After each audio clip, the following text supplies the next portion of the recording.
Hey everybody, welcome to the video. Let's go over the 10-game MLB DFS slate for today on Draftkings. But before we continue, as always, if you guys could just leave a like, and if you're new to the channel, you might as well hit that subscribe button. I'm going to be here all season long trying to help you guys become better MLB DFS players, and I cover other sports as well. So if you're going to keep coming back to the channel each and every single day, or each and every single week, you might as well hit that subscribe button and turn on the notification bell so you don't miss out whenever I post new videos.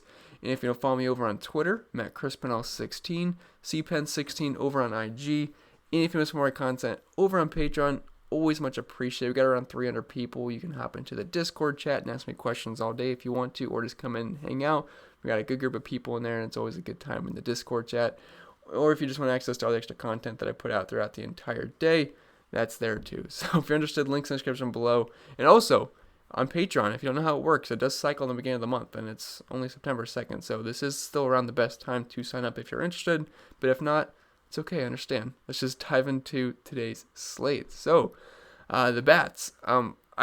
Yesterday's bats, that was insane. We had two guys hit 3 home runs, which is pretty wild. It's very rare when we see double dongs, and obviously triple dongs are very, very rare, and we had 2 guys do it last night, Marcelo Zuna and Alex Dickerson. If you had both in your lineup, I'm sure you had a fantastic night, so I hope you did.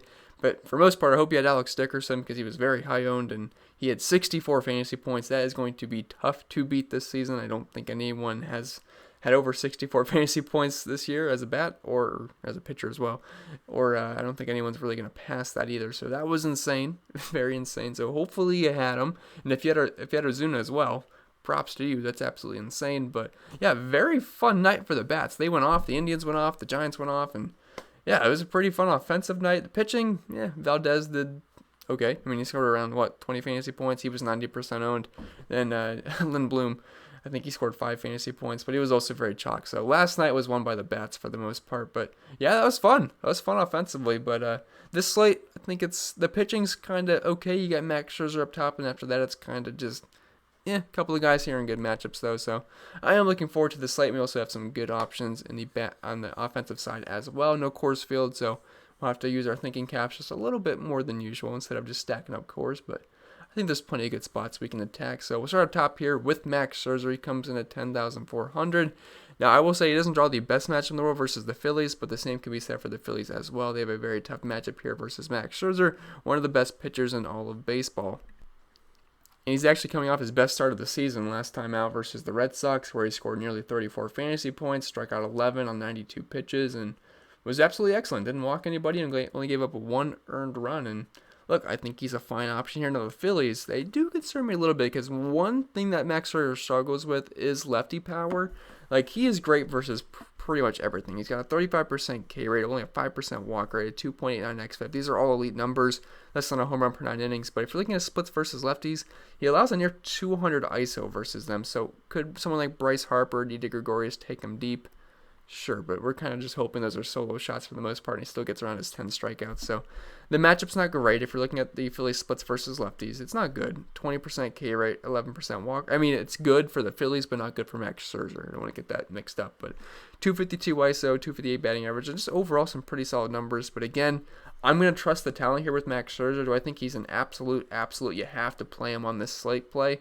No, I wouldn't say so. Now, I'm recording this at 12 in the morning. I usually record in the morning of, so I usually get a better idea of what ownership could look like or how roster construction look like. So right now it's more of a guessing game for me, but I feel like Max Scherzer is not going to be an absolute lock. If that changes and he ends up being a guy you can easily fit in, yeah, plug him in because he's Max Scherzer. He can easily get you 30 points. And looking at the other pitchers on this slate, Walker Buehler's fine, but also the thing is he's getting activated off the IL, and we don't know if his pitch count's going to be all the way up there, so I feel like we could probably cross him out at 10,200 if you're not going to get a full workload. Then Lamet, he's fine. He just feels a bit expensive, but the guy's been fantastic this season. But if I can pay $500 more dollars for Max Scherzer, I'll pretty much do that every single time. And then Zach Wheeler feels a bit overpriced, and then Zach Gallen's going against the Dodgers. So I think Max Scherzer's kind of a tier in his own on this slate. So if you can get to the ace of the slate, yeah, play Max Scherzer. I just don't feel like he's an absolute must. But there's plenty of value bats here, so it might be pretty easy to fit him in. Then dropping down to tier 2 pitchers in Christian Javier and Adrian Hauser. So we'll start with Javier here. He comes in at 9,300, and I just like the matchup here versus the Rangers. They've been pretty awful offensively this season, and I don't see why that would change in this one.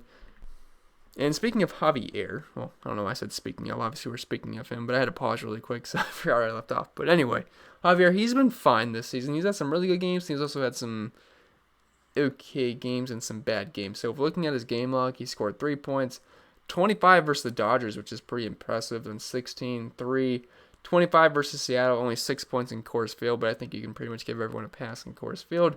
Then 17 points in his last outing versus the Los Angeles Angels. We also haven't seen his pitch count go too high either. He's maxed out at 89 this season. That was in his last start. And the strikeouts, he's only had one game above 5 strikeouts, and that was versus the Dodgers, where he had 8. So I don't love the price tag, but this is mainly just a matchup thing. I'd prefer to go lower at SP2, especially if you're playing like someone like Max Scherzer. I really don't want to play Javier as my SP2, so Javier is interesting as an SP1 pivot off of Max Scherzer, but again, I don't love it. But I like the matchup here. Only 3.6 runs for the Rangers, 66% chance for the win, 5.5 strikeouts in Vegas. He's got strikeout upside, but looking at his numbers the past 2 seasons, he's got a 4.73 xFIP, allowing 2 home runs per 9 innings. But I like the 26% K rate. That's pretty good. But if we are looking at the splits for the Texas Rangers versus righties, they're pretty bad. Only a 124 team ISO. Doesn't strike out a lot at 22%, but 202 batting average, 61 WRC plus. These are very, very poor numbers, and this is pretty much just a matchup play here for Christian Javier. But again, I don't love the price tag. Adrian Hauser, 8,500. I'm more interested in Hauser than I am Javier here. Now, I will say Lindblom did not do well in this matchup versus Detroit. You know, righties aren't just going to always just completely mow down the Detroit Tigers. They're going to have their good nights, but I still, for the most part, prefer righties versus Detroit pretty much most nights, because if you're looking at their splits versus right-handed pitching this season, they're striking out at a league-high 28.6%, 7% walk rate. 180 ISO is a little bit up there, but a 234 batting average, 89 WRC plus, and a 304 WOBA. And Adrian Hauser, he's a fine pitcher. If you're looking at his game log this season, it's not going to be too impressive. He's had a couple of good starts, but outside of that, he's been pretty mediocre. So his first 2 starts, he scored 14 points and 25 points. And after that, it's kind of fallen off a cliff at 6, 10, 7, and 1. But I like the matchup here versus Detroit. He's very tough on righties. We'll struggle a bit with lefties, so maybe someone like Victor Reyes and a couple of the other switch hitters might give him a little bit of issues here. But I think Hauser, for the most part, should be fine. 4.6 runs for Detroit, which is, I feel like, a little high. But again, they did do well last night, so I understand Hauser has not been fantastic. But you know, he's got a 24% K rate, 3.64 xFIP. He's a pretty solid pitcher. He gets a lot of ground balls as well. So I don't mind Hauser. It's 8,500. He does feel a little bit overpriced, but I do like the matchup. But Tristan Mckenzie, 6,700. His price really hasn't changed since the last start. Now, I know in his last start he only scored 6.7 fantasy points, if I remember correctly. Okay, I just checked. It was 7.4, but he only got 3 strikeouts, but he was fine. He only allowed 3 hits and gave up 2 runs versus the St. Louis Cardinals, and they got some pretty decent bats. So I would call that a success for the young pitcher Tristan Mckenzie. And if you're looking at his first start of the season, it was versus Detroit, but it's still impressive nonetheless. He went 6 innings, had 10 strikeouts on 80 pitches, and had 33 fantasy points. Now his pitch count, it's been 80 and 84, so it's not too bad. I think we can probably see around 80 to 90 pitches in this game. And look, he's going up against the Royals, who don't really have much of an offensive threat here. They don't strike out a ton, but they're pretty low in the power department. We just saw Zach Plesac have a good game versus them last night, or tonight, I guess. And then we saw Shane Bieber mow them down, which, yes, I know he's not Shane Bieber, but still. Pitchers versus Kansas City is not usually it's not something I'm usually scared of. I actually kind of like using pitchers versus KC because they're just a soft matchup overall. But looking at their splits versus righties this season, a 90 WRC plus, 235 batting average, a 24% K rate, a 174 ISO, which is a bit up there, but still. Tristan Mckenzie at 6,700. I think he's fine. He's one of the Indians' top prospects. In his 2 starts this season, he's got a 34% K rate and a 3.89 xFIP. And I think, look, there's not a lot of numbers here, but Tristan Mckenzie, there's upside, and at only 6,700, he's going to allow you to fit in all the bats you want for the most part. And the Royals' implied team total is below 4, and he's a pretty heavy favorite here in Vegas. So if he can get us 5+ innings here, I think he should be able to pick us up the win as well. So definitely like Tristan Mckenzie as an SP2 option. Then we'll move on to the bats, and there's a lot of fun bats on this slate. So we'll start at catcher. We got Wilson Contreras at 4,800. Love all the Cubs righties here versus Derek Holland. Derek Holland is a guy that's okay versus lefties, but he really struggles with the righties. Gets a lot of fly balls and a lot of hard contact. If you're looking at his splits versus righties, over a 400 WOBA, over a 300 ISO, double-digit walk rate, and a 35% fly ball rate. The lefties are another story. He's actually very good versus the lefties, but definitely like the Chicago Cubs righties here. And Wilson Contreras, looking at the numbers this season, he's kind of sucked versus lefties, but if you go back over the course of his career, he's always been very good versus lefties, so I think he's a fine option. And the Cubs do have a pretty high implied team total today at 5.59, which at the moment is the highest, I believe, of anyone I have listed. So maybe Atlanta overtakes that versus Mike Kickham, I'm sorry, I never heard his name pronounced before, but I think it's definitely going to be one of the highest. So definitely like the Cubs righties here. They do grade out very well versus Derek Holland. Travis d'Arnaud, 4,600. I love the Braves. They scored, 10 runs last night? Now, most of that was because of Marcelo Zuna, but I still think there's an excellent stack here. Boston their pitching staff sucks for the most part. No matter who they throw out there, it's just pretty much horrendous every single night. And I would say we just continue to attack them. Travis d'Arnaud, he's always been good versus lefties. Now, if you're looking at his splits this season versus lefties, it's not good. Versus righties, he's been fine. But versus lefties, whole another story. But over the course of his career, he's always been fine versus left-handed pitching, and I don't see why that would really change here. I don't have any splits on Kickham, but look, I like all the righties. I think you can also use the lefties as well, but do prefer the righties here for the Braves, and they're probably going to end up being one of the top stacks on the entire slate. I want to see what the total is in Vegas, but I'd have to imagine it's going to be pretty high. Then we have Alex Avila here at 2,800. Love the Twins lefties here versus Reynaldo Lopez. You can also throw in Nelson Cruz for a full stack, but for the most part, am targeting lefties here versus Lopez. He is someone that really does struggle with left-handed bats.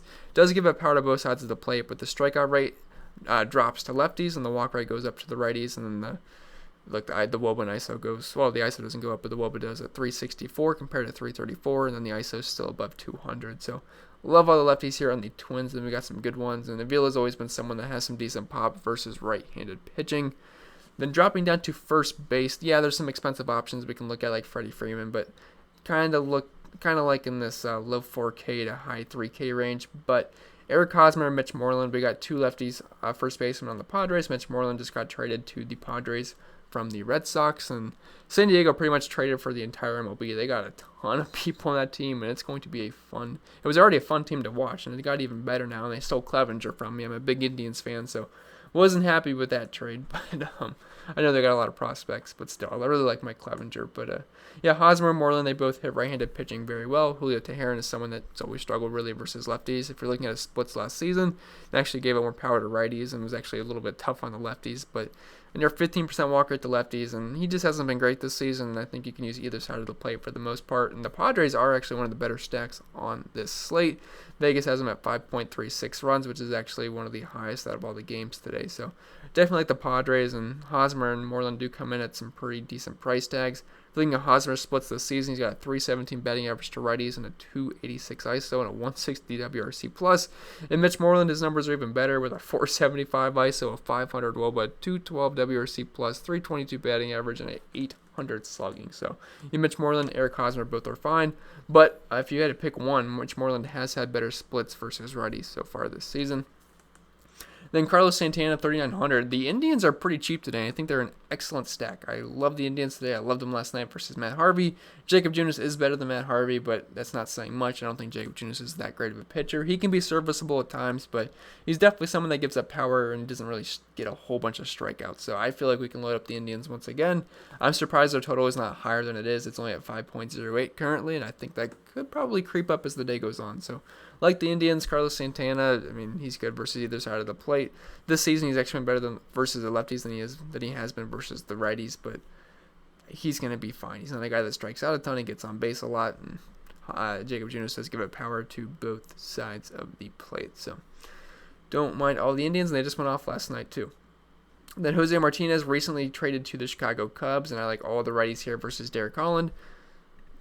And J Mart's always been someone you can use versus lefties. Looking at his splits so far this season, he's got he's got exactly a 200 ISO to lefties this year and a 429 slugging. He strikes out a lot and he has a low batting average, but there's decent home run upside here versus Derek Holland. Dropping down to second base, I have two guys listed here. It's a very weak position as it usually is. But like Cesar Hernandez, 3,900, going to be leading off for the Indians, and I have a lot of interest in the Indians stack tonight, so I think obviously he would make some sense. He's got a 131 ISO to righties so far this season, 121 WRC plus, and a 293 batting average. So he's fine. Not a lot of power in his bat, but Leading off for a stack I have plenty of interest in. Jake Cronenworth, he's been great versus right-handed pitching this season. If you're looking at his splits, he's got a 361 batting average to righties, 333 ISO, and a 458 WOBA with a 194 WRC plus and a 700 slugging. So, like the Padres stack here, preferably the lefties, and Cronenworth checks both boxes there. So, don't mind him. Dropping down to third base, not a lot of options here either, but I like Ramirez up top, Bryant in the middle, and I like Donaldson as a cheap option here. So, J-Ram, 4,900, he was part of the Indians that went off last night. He homered, and look, I think he's a fine option. He's good versus lefties and versus righties. I like all the Indians here versus Jacob Junis. Not really going too in-depth here. It's just he's part of the Indian stack. And then Chris Bryant, 4,400. He absolutely smashes left-handed pitching. Now, if you're looking at his numbers this year, the power hasn't really been insane. Only a 118 ISO to lefties, but a 353 batting average and 476 on base percentage. Last season, he had well over a 300 ISO versus lefties. And look, versus Derek Holland, I think there's definitely a decent home run shot here for Chris Bryant. I love the Cubs stack here. And then if you want a cheap option, Josh Johnson is expected to be activated off the injured list, and he should be back in the lineup. And at only 3,200, I think he's a fine play. The Twins grade out as a very good stack here versus Reynaldo Lopez. He's a guy that really struggles with lefties, and he gives up power to righties too. And Josh Donaldson, he's good versus lefties and versus righties. He's barely played this season, so I wouldn't look too much into the splits, but he's fine versus either handedness of pitchers. So don't mind Donaldson at only 3,200. Definitely an excellent source of salary relief because we know Josh Donaldson's upside. Then going down to shortstop, we got two heavy hitters in Tatis and Francisco Lindor. You can also put in a semi-heavy hitter in Jorge Polanco and also Javier Baez at 4,300. I mean, we're getting some good price tags on these Cubs guys. Bryant's only 4,400, Baez is only 4,300. So those are going to be tough to pass up. But if you're stacking the Padres, you use Tatis. He's one of the best hitters in baseball. He's elite versus lefties. He's elite versus righties this season. 336 batting average, a 700 slugging, and 364 ISO, and elite numbers all around. So if you're stacking Padres, Tatis makes sense. If you're stacking Indians, Lindor makes sense as well. I will say he's not been on fire this year, but he did homer last night. And look, I like the Indians quite a bit here versus Jacob Junis. And I don't remember if it's Junis. I don't really look into BVP whatsoever, but I feel like he's got some decent BVP numbers for those of you who like it versus Jacob Junis. I'd have to double check that, but I know there's one Royals pitcher that Lindor hits very well, and I think it might be Junis. I think. But either way, he profiles that well versus Junis, and I think he's a fine option. Jorge Polanco, 4,700. He is just a lefty here versus Reynaldo Lopez. If you're stacking the Twins, you use Lopez. Stacking the Indians, Lindor. Stacking the Padres, you use Tatis. Or if you're stacking the Cubs, you use Baez. It's kind of as simple as that. Or if you just want to use one as a one-off, totally fine. Baez is the cheapest, so I can understand going that. And he absolutely crushes left-handed pitching, and Holland gets crushed by righties. So Baez is obviously an elite option here with over 300 ISO to lefties this season. So like the price tag there. Dropping down to the outfield, we have Nelson Cruz at 6,100. Super expensive, but he's not facing a lefty. If you're looking at his numbers versus lefties this year, they're just absolutely silly. But versus righties, they're also very good. Still over a 275 ISO, 145 WRC plus, 276 batting average. Only playing him in tournament stacks because it's not easy just to fit in a 6,100 guy. And look, I don't like individually love it because it's a righty-on-righty matchup, but he's still absolutely elite. And it's a fine addition if you have the money. I just don't know if you're really going to have the money for him. Then Christian Yelich, he comes in $1,100 cheaper, and he gets a matchup here versus Spencer Turnbull, who's not been awful this season, but I like the price tag here for Yelich. He homered last night, and he's got great splits versus lefties and versus righties. 455 on base percentage to right-handed pitching this season, and Spencer Turnbull's always been someone I prefer lefties against. So, yeah, Yelich is fine if you got the money for him. It's just I'm not really looking to stack the Brewers for the most part, so I'd really probably end up using him as a one-off. Then Marcelo Zuna, 4,300. He triple-donged last night, so he had to go on the list. Maybe he'll stay hot, but like all the Braves here, and he gets a matchup here versus a lefty and kick him. I apologize. He's probably going to get kicked by the Braves, though, for the most part. I can't really see them struggling with him. And if you're looking at Ozuna's splits this season versus lefties, 478 ISO, 783 slugging, over a 300 batting average, and a 23% walk rate, and all the other good numbers as well. So, yes, Ozuna is certainly in play here at that price tag. And then we have Max Kepler, 4,200. The price is low when he crushes right-handed pitching. He's doing it again this season with over a 300 ISO, 580 slugging, and a 158 WRC plus. So, yeah, also a really high fly ball rate as well, keeping the ball off the ground. So, definitely don't mind Kepler here versus Reynaldo Lopez. And we have Trent Grisham, 4,000. He's crushing right-handed pitching this season. And if you're stacking the Padres, he's going to be leading off, so it's going to be hard to leave him off your Padres stack. Over 300 ISO to righties this season, and just overall really elite numbers. Eddie Rosario is literally the same exact play as Max Kepler for the most part, just hitting lower in the order. And a little bit less power, but still an elite option if you're stacking up the Twins or even as a one-off. Fran Moreas, 3,900. He's been on absolute fire this season. Junis gives up power to both sides of the plate. Actually gave up more power to righties last season. I got to fix that. Oops. Okay, there we go. Some of them had 2 numbers, some of them had 3. But anyway, yeah, Reyes has been on absolute fire. I think he had 4 hits last night. He also homered in the first inning. So yeah, Reyes is fine if you're stacking up the Indians. I have plenty of interest on the Indians stack tonight. I actually have 3 upcoming Indians here. So Reyes, Naquin, Josh Naylor. Now Reyes is obviously a much better play, and also player than Tyler Naquin and Josh Naylor. But I mean, all are fine options here. And if you're looking at Naquin splits, nothing versus lefties, doesn't typically really make the lineup versus lefties, but versus righties, a near 300 ISO, a 340 batting average, and a 638 slugging, and 159 WRC plus, only 2,500. Yeah, he's a fine option. Josh Naylor really hasn't played much this season, so can't really go into the splits there, but he's literally the bare minimum, and I think he got an RBI single tonight, if I remember correctly. I think he did something. So 2,000. I think he's fine. On Steven Souza, he's always been someone we could use versus lefties, and he's also the bare minimum. I like the Cubs stack tonight, so definitely think he is viable. 125 ISO to lefties last season, a 400 on base percentage.